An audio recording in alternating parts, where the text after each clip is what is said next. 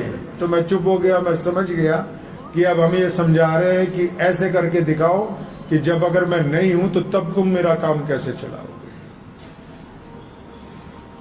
دور اندیش بھی تھے۔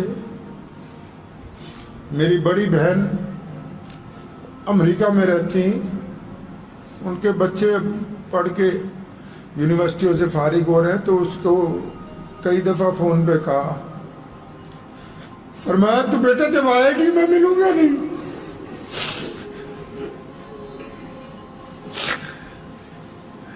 تو یہ اس سال بھی پھر تو ابھی جب زیادہ بیمار ہوئے تو ان کا فون روز آتا ہے میری ہمشیرہ کا، تو میں نے کہا باجی آپ جلدی آئیں، آپ سے ابو ملنا چاہتے ہیں۔ تو اس نے 7 تاریخ کی سیٹ بک کرائی۔ سنیے بڑوں کے لفظ کیسے ہوتے ہیں۔ آج 10 تاریخ ہے، 7 تاریخ کی سیٹ بک کرائی شکاگو سے دلی کے لیے، اور مجھے 8 کو اسے لینے جانا تھا۔ تو 7 کو جب ایئرپورٹ پہنچی تو ایئرپورٹ والوں نے کہا کرونا ٹیسٹ کرایا؟ اس نے کہا ہاں جی کرایا ہے۔ تو انہوں نے کمپیوٹر میں چیک کیا تو کہا اس میں نہیں آ رہا۔ جس لیبارٹری سے کروا کے آئے اس نے کمپیوٹر میں چڑھانا بھول گیا، کہ آپ جا نہیں سکتی، واپس جائیں پھر کروائیں، پھر سیٹ بک کرائیں۔ واپس گئی، 12 تاریخ کی سیٹ بک کرائی، 10 کو انتقال ہو گیا۔ کہا نا بار بار کہ پترا تو آنا، میں ملنا نہیں۔ میں جب تو آئے گی میں نہیں ملوں گا۔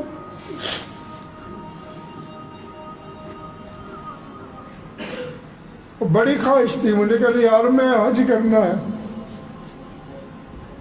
تو صرف عمرے پہ ایک دفعہ جا سکے۔ ہوا وہ یوں کہ انگلینڈ جا رہے تھے تو مجھے کہنے لگے عمرہ کرنا ہے۔ میں ہم دلی گیا تو پتہ لگا عمرے کا ویزا نہیں ملتا حج کے دنوں میں۔ امبیسی والوں سے میں ملا، وہ کہتے ویزا نہیں ملے گا۔ تو میرے دادا محترم شاہ سعود اول کے دوست تھے جو سعودی عرب کا بادشاہ ہے، جو بادشاہ ہے اس کے دادا دوست تھے۔ یار تم ہمیں اجازت ہی نہیں دیتے ہو ان دنوں میں جب عام لوگ نہیں جا سکتے۔ تو میرا ایجنٹ کہتا تھا نہیں ملے گا، تو شام کو ویزا لگ کے آ گیا اور رات کو بیت اللہ میں پہنچ گئے اللہ کے فضل سے۔ ایک بات سمجھائی میں آپ کو بھی بتاتا ہوں، فرمایا کسی مسلمان کی برائی نہیں کرنی۔ ہم بڑے بڑے وزیروں سے ملتے ہیں، کتنے غیر اور مخالف بھی ہوں گے اور سیاستدان بھی مسلمان ہوں گے، وہ اپنے بھائی کی برائی نہیں کرنا کسی کے پاس جا کے۔ کمشنر کو یہ نہیں کہنا کہ فلاں مسلمان سے ہماری نہیں بنتی۔ میں اپنے بھائی کو کمزور کرو گے پہلے اس کو گرا دیا جائے گا، پھر تمہاری باری آ جائے گی۔